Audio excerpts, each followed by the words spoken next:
In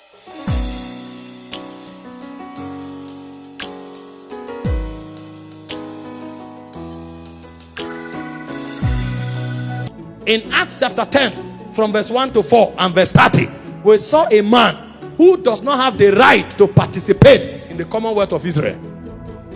His name was Cornelius, but he knew prayer and fasting and giving of alms. The Bible said in verse 30, as he fasted, he said, an angel appeared to him and said to him, go and call Peter. He will come and tell you the word of this life. If a man begins to fast, the heavens over him opens.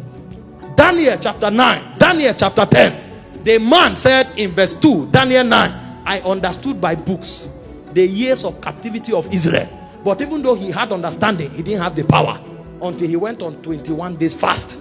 The moment he was done fasting, the Bible said Gabriel appeared. The moment a man begins to fast, his heavens begin to open. The reason some people walk as if they are walking under closed heavens is because their appetites are too bogus. Trim your appetites through fasting and see the heavens open to you. Who told you it's everything about your destiny you should pay for? Do you know the worth of your destiny? Who told you you can pay for it? The Bible said your sons and your daughters will come from afar. It says strangers, people you have no connection with. It said they will stand to build your walls. And so the greatest thing about your life is even strangers that will sponsor it. But it will take a kind of power to make it happen. And that power is fasting.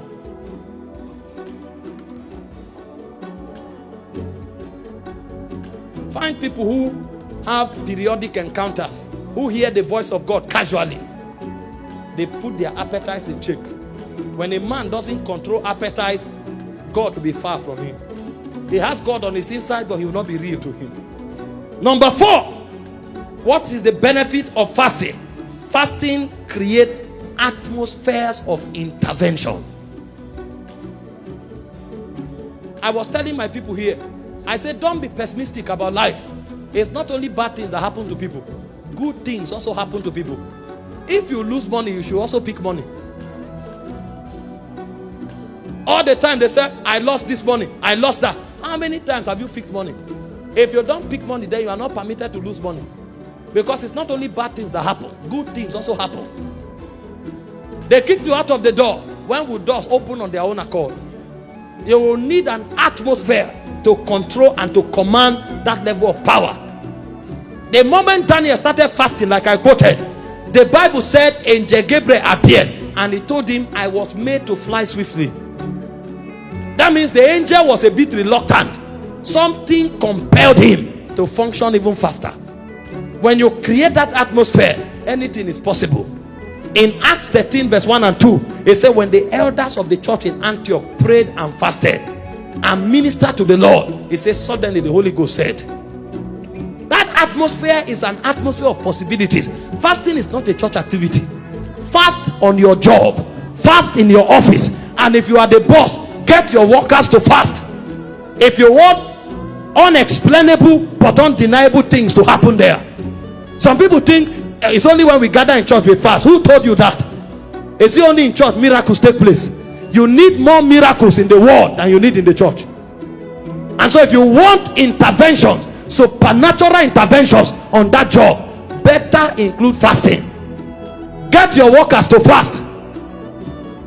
If it's a church-based organization, better. Pray in the office, fast in the office. It's only Christians that think Christianity is an ancient religion that is meant only for church. Enter an Indian restaurant, the first thing you will see is the God.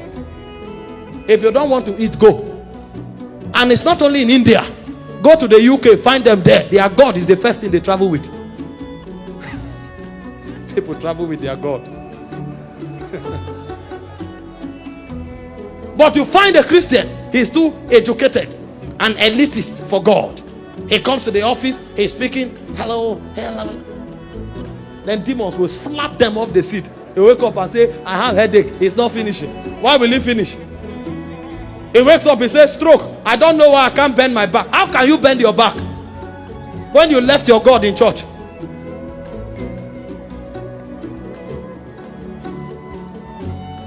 A Muslim guy, somebody was telling me he went to see a top director in this country on a Friday. He came with international delegates to conclude a government project and program. The Alhaji told them, please wait, it's time for prayer. He carried his mat, put on one side of his office and started praying. They waited until he finished praying. When he finished, they said, sorry. He is surprised if you don't know that he should do it. And he will be surprised if you are offended. He can cancel that thing and say, go to her. But a Christian, he is God, we always wait. And that's why when the devil comes, usually he comes when his God is waiting. And his doors are porous for attacks and destruction. Fasting is not church activity. It's part of church activity, but it's a lifestyle. Because you will need daily interventions. And so when you are fasting, be conscious of intervention. He said the Lord shall be a wall of fire around you. He said angels shall encompass around you. So when you start fasting, these things should become aware and realities to your spirit. When things want to happen with you, tell yourself, no, I'm an impregnable fortress. Because when I was fasting, it was not a religious activity. I was creating a wall of fire around myself. Things don't happen to me. I make things happen. When we talk like that, it's because of what we are doing. Number 5, fasting is an activator of ordinations. Every time people begin to fast, dimensions of their ordinations begin to wake up. Your ordination will be dormant until you fast. In Matthew 4 verse 1 and 2, the Bible said the Holy Ghost drove Jesus to the wilderness to be tempted. And he said Jesus fasted and prayed for 40 days. The moment he returned, his ordination was activated. He entered the temple and began to preach the gospel immediately. In Acts 13 verse 1 and 2, as they fasted and ministered to the Lord, the Holy Ghost says, separate unto me Paul and Barnabas. Many believers come to tell you, what is my calling? The question is not what is my calling, is should I fast? Because if you are fasting, you won't ask somebody about your calling. Your ordination will not be awoken until fasting becomes your lifestyle. And don't make another man gives you a destiny that was not written for you. Because men have programs, men have projects, men have institutions. You must be aware of your ordination first.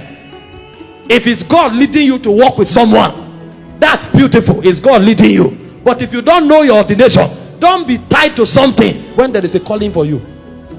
It will take fasting to be aware of it. So you don't live through life and not even scratch your destiny. Because there are many persons who are not aware why they came here. And the reason they are not aware is because fasting is not part of their daily menu. They eat everything at every time. Somebody wakes up in the morning around 7:30, he's already yawning. He starts with granite, he enters chim-chim. He takes tea, he now takes akara. Are you an eater?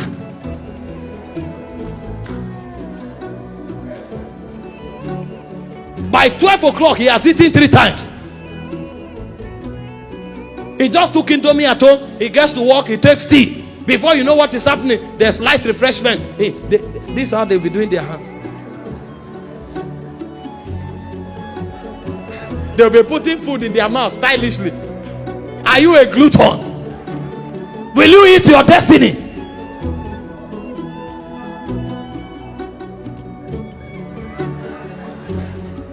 $12 you've eaten 3 times, and you want to fulfill destiny. You want to affect your generation. You. How many serious people will commit themselves to you? You think I'm working with you. I walk into your office by 10, you are eating. I come another time, you are eating. You will still see me there. You are not going anywhere. Go and look for a food contest. That's where your destiny is. Ask those who walk around me, they know. And those I travel to minister for, they know. Sometimes I go to a place to preach. I eat only twice in 4 days. Did I come here to feast? When I went to Pakistan, I was there for 7 days. I ate less than 6 times. The guy looked at me and said, what do you eat? Is the food not good? I said, don't worry, this stomach is locked. I came to the Middle East. I come to an Asian continent. to contend with the forces of Islam, and then I will say, wow, what kind of food is this? Wow, this is a good meal. How do you prepare it? Am I a chef? Fasting triggers revival. If you are not fasting, your spiritual life will be up and down, up and down, up and down. Find a man who is constantly on fire. He has won the battle over food. He has conquered his appetite. Nothing kills the move of the spirit in a man's soul like his subscription to his appetite.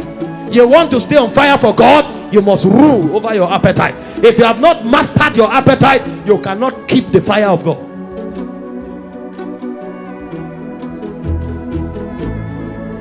Every time there's a revival, men turn to God through fasting. Daniel 9 verse 3, Joel 2 verse 12. It's not possible to have revival without fasting. When God breaks upon the people, find out they've humbled themselves through fasting. And so instead of pursuing people and say, give me your fire, go and excavate yours on the altar of fasting. Because anything given to you can be taken, but anything you discover is yours forever. Nobody can take it away from you. I'm not on fire just because hands were laid on me. I have given myself to certain things. Pastor Victor knows, anytime my spirit is going down, there's a 14 days prescription I have. I pray every 1 hour in every 3 hours. 6 to 7, 9 to 10, 12 to 1, 3 to 4, 6 to 7. I maintain that schedule for 14 days, and I read the New Testament with fasting and prayer. If I do that, oh my God, no matter how dead my battery is, it comes alive. Because one of the ways of setting yourself on fire is to engage consistently the altar of fasting. If you fast long enough, you will notice even the world will become noisy to you. Fast for 7 days and come out of your house and find out if you want to go to the studio to watch football. Even the football will become noisy. Sometimes you fast until even the atmosphere, you can censor it. The air is passing, you can pick every air that touches your body. Your sensitivity is that strong. There's a time I fast.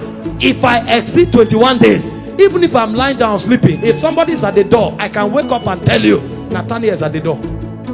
You can really read everything happening around you. You become like a radar. How can the devil take you unawares? If you are that revived, if you are that sensitive, it's impossible. Before anything happens, you arrest it in the heavenlies.